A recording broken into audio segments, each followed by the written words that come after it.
اللهم علمنا ما ينفعنا وانفعنا بما علمتنا وزدنا علما. Au nom de Allah, le plus miséricordieux, le miséricordieux. Je commence par l'évocation du nom de Allah, le premier dont l'existence n'a pas de début, celui qui existait avant toute chose et qui n'a pas subi de changement par la création de l'eau, du trône et des autres êtres créés. Ainsi, après avoir créé l'endroit qui a commencé à exister par l'existence de l'eau, il ne s'est pas trouvé dans un endroit. Et après avoir créé le trône, il ne s'est trouvé ni sur le trône, ni au-dessus de celui-ci. Il a le dessus de suprématie et non le dessus spatial. Il a l'élévation d'éminence et non l'élévation spatiale. Et s'est éloigné de l'agrément de Allah, celui qui a rendu notre Seigneur dépendant de sa création. La louange est donc Allah qui a dit dans son livre وَمَا قَدَرُ اللَّهَ حَقَّ قَدْرِهِ. Interprétation: et ils n'ont pas apprécié Allah à sa juste valeur. Allah a les attributs et les noms de la perfection absolue dignes de sa réalité et qui sont exempts de toute imperfection. Nous croyons donc aux attributs de notre Seigneur en affirmant qu'ils ne sont pas ceux de la corporalité ou de la description physique. Et que Allah augmente le degré et les bénédictions de notre maître Muhammad sallallahu alayhi wa sallam qui a dit Al-Anbiya ikhwati ala ummahatum shatta wa dinum wahid. L'interprétation: les prophètes sont frères, leurs mères sont différentes et leur religion est la même. Qualifiés par la véracité, la fiabilité, la sagacité et la transmission de la révélation, tous les prophètes ont enseigné à leur peuple l'unicité de Allah. Le messager de Allah sallallahu alayhi wa sallam a dit أفضل ما قلت أنا والنبيون من قبلي لا إله إلا الله. Interprétation: la meilleure parole que j'ai prononcée ainsi que les prophètes qui m'ont précédé est il n'est de Dieu que Allah. Ceci étant dit, nous poursuivons la suite de l'explication du cours de l'épître de l'imam As-Sanusi, que Allah Ta'ala lui fasse miséricorde, al-Barahin, intitulé en français La mer des preuves. Nous étions arrivés à la partie où l'auteur il a prouvé l'existence d'Allah Ta'ala en s'appuyant sur la contingence de ce monde. Il a démontré que ce monde est contingent, donc que ce monde est créé et que forcément il y a un être qui l'a fait entrer en existence. Et cet être, c'est Allah.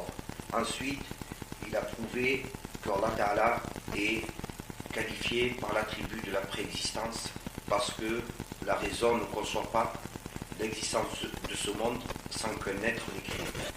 Et que cet être, forcément, n'a pas de début. Il est leur créateur.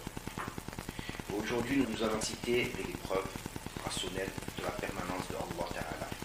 L'auteur qu'Allah Ta'ala qui fasse miséricorde a dit وَأَمَّا بُرْهَانُ وُجُوبِ الْبَقَاءِ لَهُ تَعَالَى فَلِأَنَّهُ لَوْ أَمْكَنَ أَنْ يَلْحَقَهُ الْعَدَمُ لَانْتَفَى عَنْهُ الْقِدَمُ لِكَوْنِ وُجُودِهِ حِينَئِذٍ جَائِزًا لَا وَاجِبًا وَالْجَائِزُ لَا يَكُونُ وُجُودُهُ إِلَّا حَادِثًا كَيْفَ وَقَدْ سَبَقَ قَرِيبًا وُجُوبُ قِدَمِهِ تَعَالَى.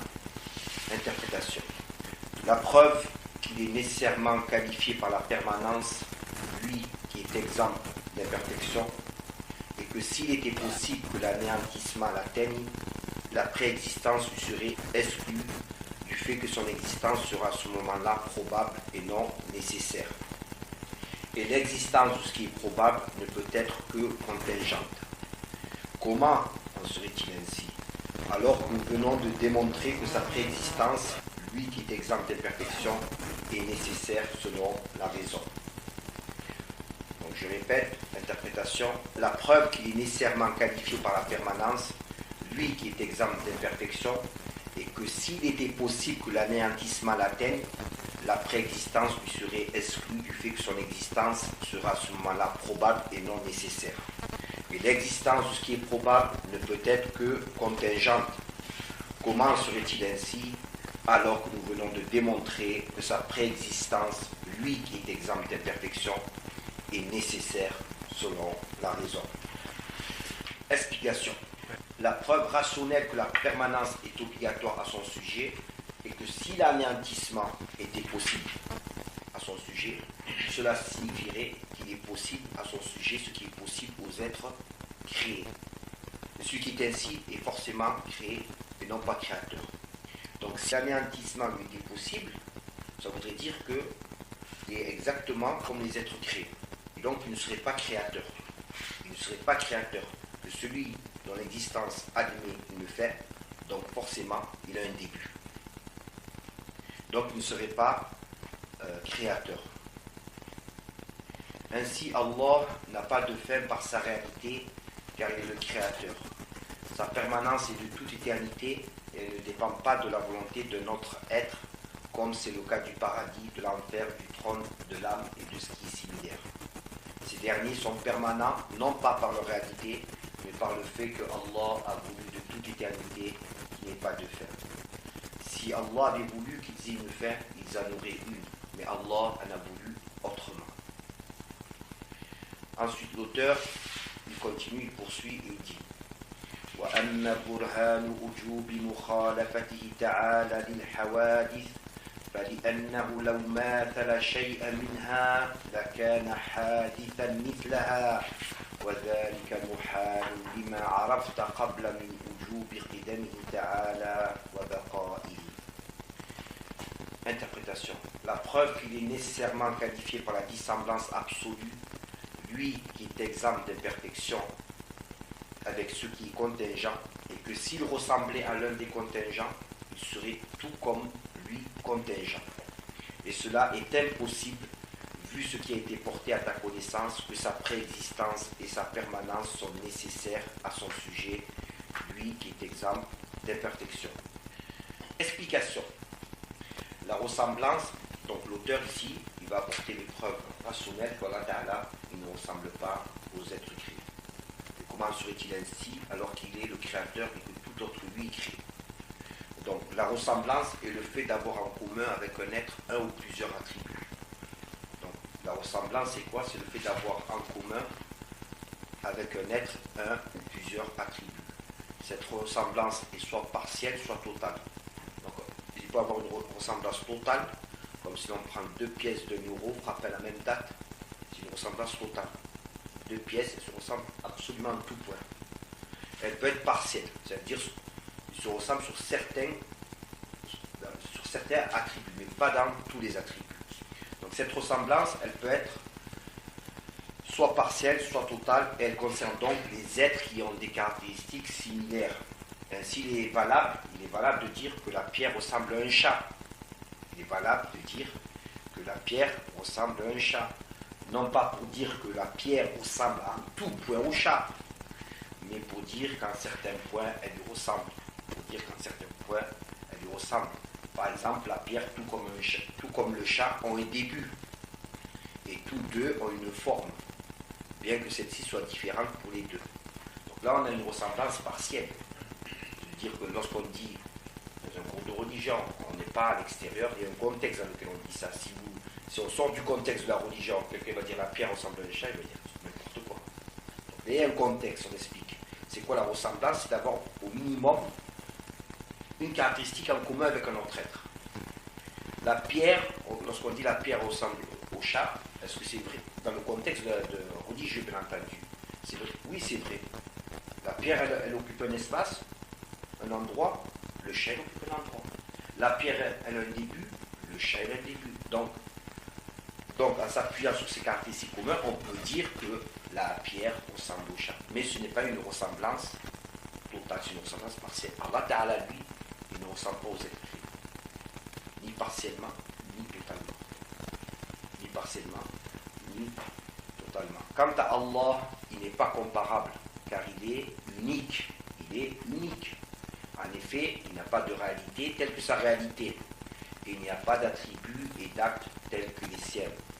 Allah Ta'ala dit Laysa kamithlihi shay'un wa huwa as-sami'ul basir. Interprétation, aucun être ne lui ressemble et il est l'entendant et le voyant. Surat Ash-Shura, parole 11. Il a dit aussi فَلَا تَضْرِبُوا لِلَّهِ الْأَمْثَالِ. Interprétation, ne donnez pas à Allah des comparaisons. Interprétation de la sourate 7, de la parole 73 de la sourate 16. Ainsi, la preuve rationnelle de la dissemblance de Allah avec les êtres créés, c'est de dire quoi? Que si Allah leur ressemblait, ils seraient créés tout comme eux. Ils ne seraient donc pas créateurs. Ils ne seraient donc pas leurs créateurs. Et ceci est impossible, puisqu'il a été démontré que son existence n'a pas de début. Pourquoi c'est impossible? Parce qu'on a démontré que les êtres créés ne peuvent pas avoir existé sans qu'un être les ait créés. Et cet être, c'est Allah Ta'ala, c'est le créateur. Et donc du fait qu'on a reconnu qu'il est créateur, donc nécessairement il ne ressemble pas aux êtres créés, sinon il serait créé. Remarque concernant l'attribut de la dissemblance d'Allah Ta'ala. Aucun être ne ressemble à Allah. Il est donc impossible qu'Allah soit une lumière. Et comment serait-il une lumière alors que celle-ci est créée? Lorsque je parlais de lumière, je parlais de lumière rayonnante. Parce qu'en français aussi, on emploie le mot lumière, mais ce n'est pas dans un sens physique. Par exemple, lorsqu'on parle de l'histoire française, on parle de le siècle des Lumières. Ça ne veut pas dire que ce siècle est plus d'obscurité, que toute la France était éclairée. C'est pas physique, c'est symbolique. C'est-à-dire qu'il y a eu la science qui s'est propagée, donc ça désigne ça. Concernant Allah Ta'ala, c'est impossible qu'Allah Ta'ala soit une lumière dans le sens rayonnante, une lumière physiquement parlant. C'est impossible. Pourquoi? Parce qu'Allah Ta'ala ne ressemble pas aux êtres créés. Qui a créé la lumière? C'est Allah Ta'ala. وَجَعَلَ الظُّلُمَاتِ وَالنُّورِ. Allah Ta'ala dit dans le Coran وَجَعَلَ الظُّلُمَاتِ وَالنُّورِ. C'est l'interprétation. Il a créé les obscurités et la lumière. Il a créé les obscurités et la lumière. Donc c'est impossible que Allah Ta'ala soit une lumière dans le sens physique du terme. Donc, aucun être ne ressemble à Allah. Il est donc impossible que Allah soit une lumière. Et comment soit-il une lumière alors que celle-ci est créée? Allah Ta'ala dit Alhamdulillah alladhi khalaqa as-samawati wal-arda wa ja'ala adh-dhulumati wan-nur. Interprétation. La louange est à Allah, celui qui a créé les cieux et la terre. Et il a créé les obscurités et la lumière. Et il a créé les obscurités et la lumière. Interprétation de la parole 1 de la sourate 6. C'est pourquoi l'imam As-Sanusi a dit au sujet de ceux qui ont attribué la divinité à la lumière. Il y a des peuples, notamment les Méjous, qui ont dit la lumière elle est créatrice de bien. Et l'obscurité, elle est créatrice de mal. Ça, c'est des Méjous. Donc, l'imam As-Sanusi, il a dit, il riposte à ceux qui ont attribué la divinité à la lumière, et il a dit, dans son livre Al-Muqaddimat, à la page 122, il a dit au sujet de ces personnes وَلَمْ يَنْظُرُوا إِلَى اسْتِحَالَةِ كَوْنِ النُّورِ إِلَهًا لِأَنَّهُ مُتَغَيِّرٌ حَادِثٌ يوجد وينعدم والإله يستحيل عليه التغير والحدوث وإذا كان كذلك وجب حمل الآية الله نور السماوات والأرض على خلاف ظاهرها. Alaykum salam. Donc, interprétation. Donc, on a dit qu'Allah Ta'ala, c'est impossible qu'il soit une lumière dans le sens physique du terme. Dans le sens physique du terme. Quelqu'un qui va nous dire en français, Allah Ta'ala, c'est une lumière. Dans la langue française, c'est admis. Il y a un sens pour dire que c'est lui qui nous guide, qui nous éclaire. Pourquoi la lumière, elle nous éclaire, la lumière. La lumière, elle nous montre le chemin. D'ailleurs, les ulama, lorsqu'ils parlent de celui qui a la science, ils disent la science c'est une lumière. C'est pas au sens physique du terme. Ils disent le prophète, c'est une lumière. C'est une lumière. Pas dans le sens physique. Il avait une lumière qui s'est dégagée. Mais il a été rapporté des hadiths où Aïcha radhiyallahu anha, alors qu'elle était allongée sur le lit, elle cherchait le prophète, elle ne le voyait pas, jusqu'à ce qu'elle a touché ses talons lorsqu'il faisait la prière. Donc là, si c'était dans le sens de lumière physique, elle aurait vu. Elle aurait vu. mais dans le sens qu'il est un guide.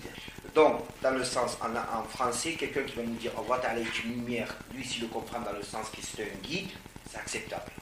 Mais l'imam Sanusi, lui, réplique à ceux qui ont pris la parole dans la Ta'ala, Allahu nur samawati wal ard, dans le sens de lumière physique.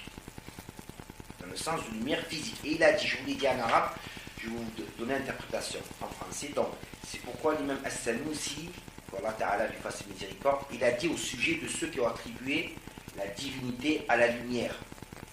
Et ils n'ont pas considéré qu'il est impossible que la lumière soit une divinité, car celle-ci, la lumière, est changeante, contingente. Elle existe avec un début et elle a une fin. Et Dieu, il est impossible qu'il subisse le changement et l'entrée en existence. Et puisqu'il en est ainsi, il est un devoir de prendre la parole de Allah. Allah est un nour des cieux et de la terre, autrement qu'au sens apparent. Et puisqu'il en est ainsi, il a dit, la lumière s'est créée, la lumière elle change en intensité, et on sait, nous avons vu ce qu'implique le changement, ce qu'impliquait le changement. Le changement, ça signifie quoi? Que l'être qui subit ce changement, il est créé. Donc il a dit, puisque l'on sait que la lumière, elle change, qu'elle a un début, donc c'est impossible que ce qui est visé par la parole d'Allah Ta'ala, Allah et un-Nur des cieux et de la terre, c'est impossible que ce soit la lumière dans le sens physique du terme. Il a dit, il ne faut pas le prendre dans le sens apparent. Ainsi, un-Nur dans cette parole ne doit pas être pris au premier sens, à savoir celui d'une lumière rayonnante, car cette dernière est créée et admet le changement. Et Allah n'est pas créé et n'admet pas le changement. Et parmi les interprétations valables données par l'imam Sanusi sur cette parole, c'est que le sens de An-Nur, c'est qu'il est celui qui a fait apparaître au sens palpable la lumière des cieux et de la terre, par le soleil, la lune, les étoiles, et au sens métaphorique, par les anges, les prophètes, qui par leur science ont illuminé ce monde. Donc l'imam Sanusi lui-même dans son livre va expliquer dans quel sens vient le mot An-Nur. Il a dit que ça vient dans le sens physique. Dans quel sens? Dans le sens physique. Dans le sens que c'est Allah Ta'ala qui a créé, qui a illuminé les cieux et la terre par quoi? Physiquement par quoi? Par le soleil, la lune, les étoiles. Il a dit, et dans le sens métaphorique, il a illuminé le monde par les prophètes, alayhimu salatu wassalam, et par les anges. Dans leur sens, elle a illuminé ce monde. C'est pour cela qu'il a dit, en interprétant justement la parole d'Allah Ta'ala, Allahu nuru samawati wal ard, il a dit ويحتمل أن يكون المراد بقوله تعالى الله نور السماوات والأرض أنه به تعالى ظهرت أنوارها الحسية من شمس وقمر ونجوم والسراج وأنوارها المعنوية كعلوم الملائكة وعلوم الأنبياء والرسل. Donc ce que je vous ai dit, il a expliqué cette parole, Allah nur samawati wal ard, il a expliqué cette parole, il a dit, c'est qu'il est celui qui a fait apparaître au sens palpable la lumière des cieux et de la terre, par le soleil, la lune, les étoiles, et au sens métaphorique, par les anges, les prophètes, qui par le sens ont illuminé ce monde. Donc, pour dire quoi, pour Allah Ta'ala, rien ne lui ressemble. Il ne ressemble pas à la lumière physiquement parlant. Quand je dis physiquement parlant, parce que je vous ai dit que la lumière, il vient dans d'autres sens. Quand on dit cet homme c'est une lumière, ça ne veut pas dire qu'il brille. Ça veut dire qu'il c'est un guide. Et d'ailleurs, Ibn Abbas, lorsqu'il a interprété, lorsque vous avez quelqu'un qui va dire le tafsir d'Al-Qurtubi, lorsqu'il a interprété Allah nur samawati wal ard, il a dit, ça veut dire Allah Ta'ala c'est le guide des habitants des cieux et de la terre. D'autres interprètes ont dit Allah Ta'ala c'est lui qui fait illuminer les cieux et la terre. Il les fait illuminer par quoi? Par le soleil, par la lune, par les étoiles, par les prophètes, par les anges. Et on le trouve dans les tafsirs. Et en aucun cas il est dans le sens physique de cette lumière que nous connaissons. Allah Ta'ala n'est ni lumière jaune, ni rouge, ni bleue, ni forte. Celui qui a cette croyance ne connaît pas Allah Ta'ala. Il ne connaît pas Allah Ta'ala. Ceux qui voient, qui se réunissent, ils font des hadra, et ils disent qu'ils voient une lumière, s'ils croient que cette lumière qu'ils voient, c'est Allah Ta'ala, ils ne sont pas musulmans. Moussa ne l'a pas vu dans cette dunya, Allah Ta'ala. Moussa a demandé à Allah Ta'ala, Ya Allah, je voudrais te voir. Il lui a dit Allah Ta'ala, Lan tarani. Donc Moussa, il n'a pas vu Allah Ta'ala dans cette dunya. Comment des gens, ils vont prétendre voir Allah Ta'ala? S'ils disent qu'ils voient une lumière et ils croient que cette lumière, c'est Allah Ta'ala, ils n'ont rien à voir avec les musulmans. Ces gens-là, ils n'ont rien à voir avec les musulmans. Et le prophète, alayhi salatu wassalam, il n'est pas le premier à être créé. Ceux qui sont appuyés sur le hadith de Jabir, ceux qui sont appuyés sur le hadith de Jabir, il a été rejeté par les ulama. Pour dire que le prophète Mohammed sallallahu alayhi wa sallam, quand Allah Ta'ala a créé Mohammed de sa lumière, ils sont basés sur cette parole, ça pose un problème. Que veut dire Allah Ta'ala a créé Mohammed de sa lumière?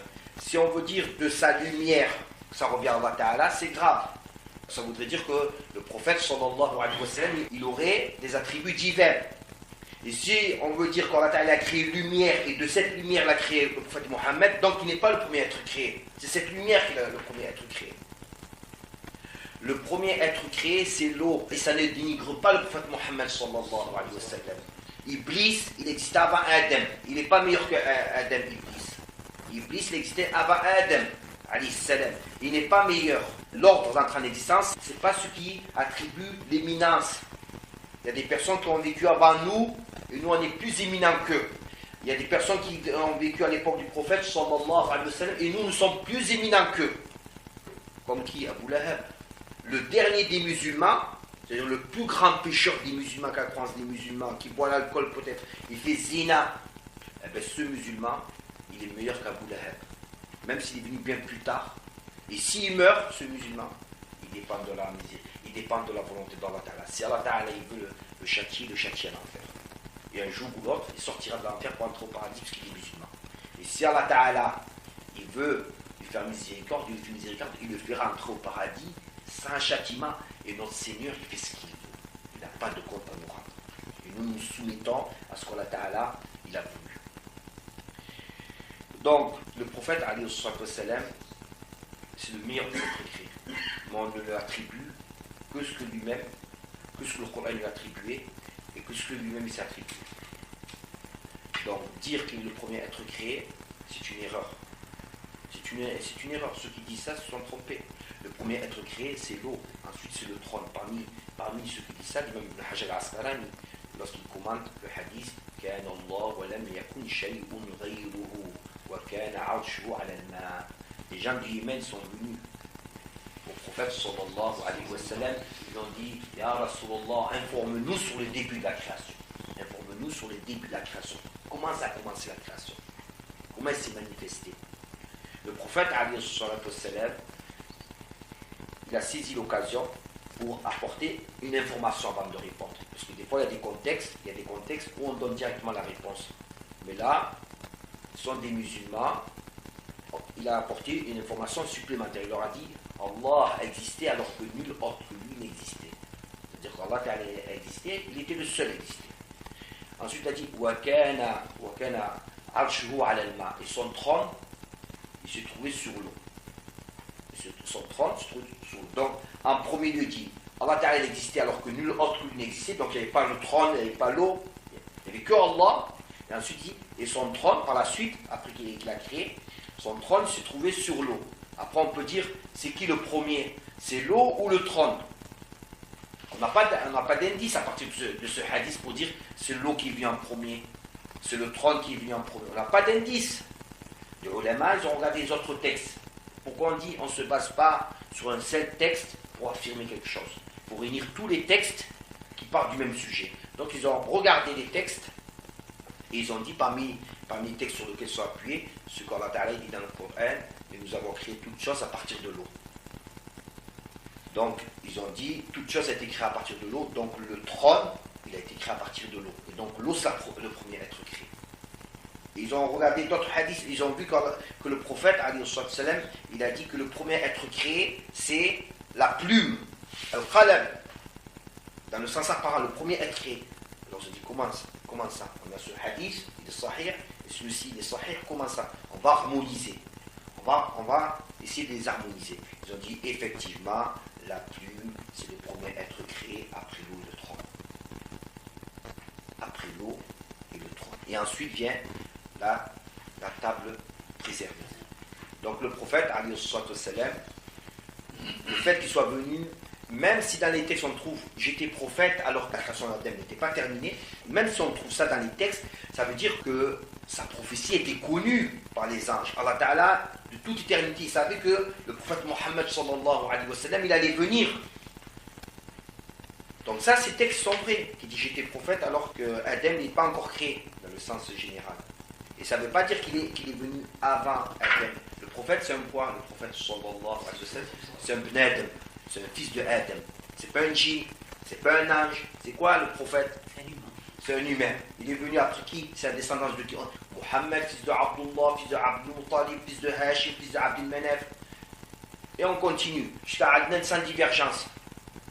Mais ces personnes, ils disent non, nous on ne parle pas de ça, on parle de sa lumière. On parle de sa lumière. On ne parle pas du prophète lui-même, de sa lumière. Sallallahu alayhi wa sallam. Mais les textes ne viennent pas dans ce sens. Mais sa lumière sont basés sur un hadith qui est faux. C'est un hadith qui est faux. Donc ces gens-là qui disent, ils voient une lumière, s'ils pensent que c'est le prophète, sallallahu alayhi wa sallam, ils sont dans l'égarement. Si ces gens-là qui font des hadra, s'ils croient que la lumière qu'ils voient, c'est le prophète, ils sont dans l'égarement. S'ils croient que c'est Allah Ta'ala, c'est la mécréance. Allah Ta'ala, c'est pas une lumière physique. Donc s'ils croient qu'Allah Ta'ala, il leur crée cette lumière en ce moment-là, eux ils voient cette lumière, c'est leur parole. C'est leur parole. Est-ce que c'est une preuve que je suis de la véracité? Ce qui appuie que tu es de la véracité ou pas, c'est pas tes rêves. On ne peut pas les contrôler, tes rêves. Chacun peut prétendre ce qu'il veut dans les rêves. Ce ne sont pas moi je vois telle chose. Même, c'est pas ça. C'est est-ce que tu es conforme au texte ou pas? Sur quoi tu t'appuies pour dire que le prophète c'est une lumière? Sur quoi tu t'appuies? Sallallahu alayhi wa sallam. Oui, c'est le meilleur des êtres créés, sans divergence. Oui, l'endroit où il est à Médine enterré, la terre, il est mieux que le trône. Cette terre qui touche le prophète Mohammed sallallahu alayhi wa sallam, il est mieux que le trône. Oui, c'est vrai. À partir du moment où il y a les textes, c'est bon. Mais tes rêves, tes prétentions, moi j'ai vu, ou un groupe qui se réunissent pour dire nous on est dans la vérité parce qu'on voit ça, c'est pas une source de vérité. Tout le monde peut prétendre ça. Tout le monde peut prétendre ça. Donc l'auteur, qu'Allah Ta'ala lui fasse les miséricordes, il continue à citer des preuves qui confirment les attributs qu'il a cités précédemment.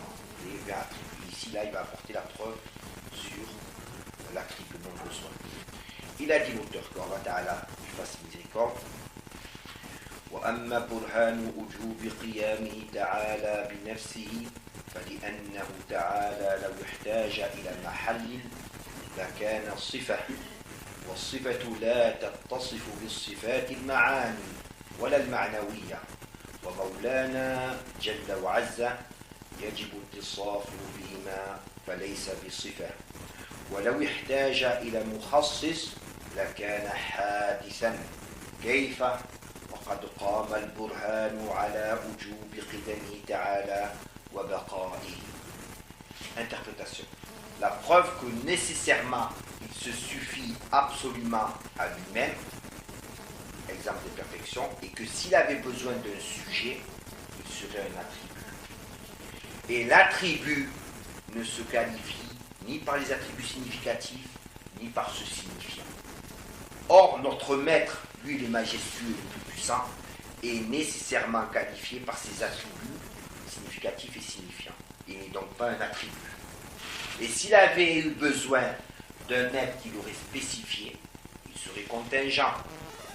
Comment serait-il ainsi alors que la preuve irréfutable de sa préexistence et de sa permanence a déjà été établie? Donc là, l'auteur il va citer les preuves rationnelles de Allah Ta'ala. Il n'a nul besoin. Il le prouve en disant qu'il n'est pas un attribut. Pourquoi on a vu que les attributs ils ont besoin d'un sujet pour exister. Sans un sujet, c'est-à-dire sans un être, l'attribut ne peut pas exister. Il ne faut pas parler de couleur verte sans que la rose elle existe devant nous. S'il n'y a pas la rose, il n'y a pas les attributs avec elle. Si on prend une rose, pourquoi on lui reconnaît la couleur? Pourquoi on lui reconnaît un parfum? Parce qu'elle existe la rose. Donc ces attributs, cette odeur que dégage cette rose, cette couleur qu'elle a, elles ont besoin de quoi pour exister? De la rose. Si la rose n'existait pas, il n'existerait pas. Donc Allah Ta'ala, il n'est pas un attribut. Parce que s'il avait été un attribut, il aurait besoin d'un être pour exister. Et il va expliquer que ce n'est pas un attribut, parce que s'il avait été un attribut, il ne serait pas qualifié par des attributs. Et il dit aussi qu'il n'a pas besoin d'un être qu'il aurait spécifié par l'entrée en existence, sinon, pourquoi ça voudrait dire qu'il est créé? Il a besoin d'un être qui le fasse entrer en existence. Donc l'explication. L'auteur a cité comme preuve que Allah se suffit absolument à lui-même le fait qu'il n'a besoin ni d'un sujet, car il n'est pas un attribut, ni d'un être qu'il aurait spécifié, car son existence n'a pas de début. En effet, si Allah existait par l'existence d'un sujet, il serait un attribut, et non un être à lui-même. Il serait donc dépendant de ce sujet. Et la dépendance contredit la divinité. Donc Allah n'a pas besoin d'un sujet, il n'est donc pas un attribut. Jusqu'à ici, c'est compréhensible par tout le monde. Prouve aussi qu'il n'est pas un attribut, comme l'auteur l'a dit, le fait qu'il soit qualifié par des attributs significatifs tels que la puissance, la vie, et par ceux signifiants tels que puissant, voulant, etc. Donc l'auteur dit la preuve qu'il n'est pas un attribut, c'est que lui-même, il est qualifié par des attributs. Et c'est impossible qu'un attribut soit qualifié par des attributs significatifs ou signifiants. Il en est ainsi, car il est impossible qu'un attribut soit qualifié par un attribut différent ou son opposé. Il est impossible qu'un attribut soit qualifié par un attribut différent ou par son opposé. Allah Ta'ala n'est-il pas qualifié par les attributs de la puissance, de la vie? Donc s'il est qualifié par des attributs, ça veut dire quoi? Ça veut dire qu'il n'est pas un attribut. Pourquoi? Parce que si on dit qu'il est attribut, comment on va dire qu'il est attribut alors qu'il est qualifié par la puissance? Un attribut ne qualifie pas un autre attribut. Pourquoi? Je vais vous citer la preuve. En effet, si un attribut était qualifié par un autre différent de lui, cela serait admettre qu'il est à la fois ce qu'il est, tout en étant autre chose que ce qu'il est. Et c'est impossible.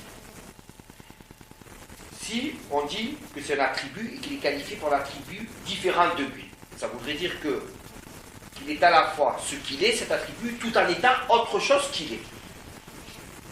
Et ceci est impossible. Par exemple, si une pierre est blanche, la blancheur est l'attribut de cette pierre.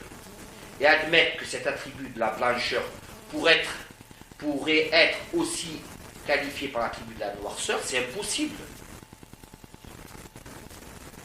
C'est impossible car reconnaître l'un, ce n'est pas admettre l'autre, car tous deux sont différents.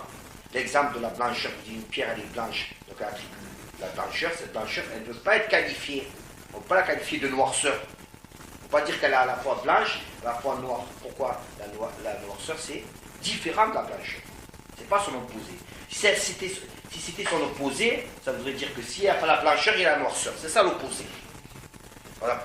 L'opposé de l'existence, s'il n'y a pas l'existence, il y a la non-existence. Il n'y a pas de transsolution. Mais si le mur n'est pas blanc, est-ce que ça veut dire qu'il est noir? Non. Il peut être bleu, il peut être jaune, il peut être rouge, il peut être vert. Maintenant, nous allons voir si cet attribut est un attribut opposé. De même, si l'attribut était qualifié par son opposé, ce serait admettre l'existence en même temps de deux antagonistes. Et ceci est impossible. Il en est ainsi car l'existence de l'un implique une existence de l'autre. Et les deux ne peuvent pas coexister en même temps. Ainsi, il est impossible que l'attribut de la vue soit aussi qualifié par la cécité. Quelqu'un ne va pas dire oui, l'attribut de la vue, c'est aussi l'attribut de la cécité. C'est impossible. C'est impossible. Car l'existence de la vue implique la non-existence de la cécité. Et ce qui implique l'impossible est impossible. Est-ce que vous avez compris ce sujet? C'est impossible qu'Allah Ta'ala soit un attribut. Pourquoi? S'il avait été un attribut, on ne le qualifierait pas par les attributs significatifs du puissant, roulant, vivant, de la volonté, la puissance, la parole. On ne le qualifierait pas par ça, par ceci. En revanche, un attribut peut être qualifié par des attributs d'exemption.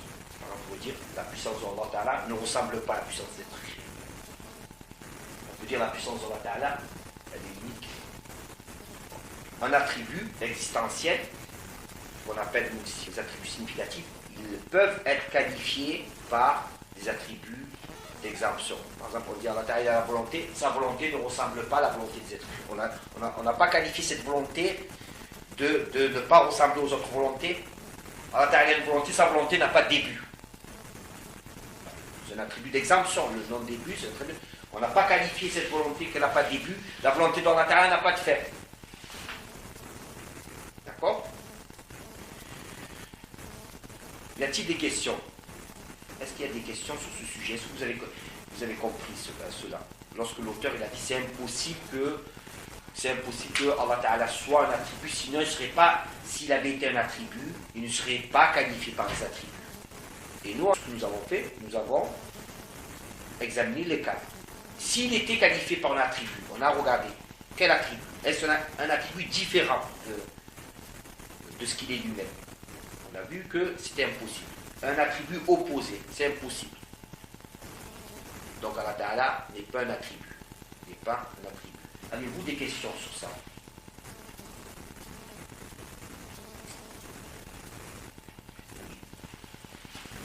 Donc j'ai une question là.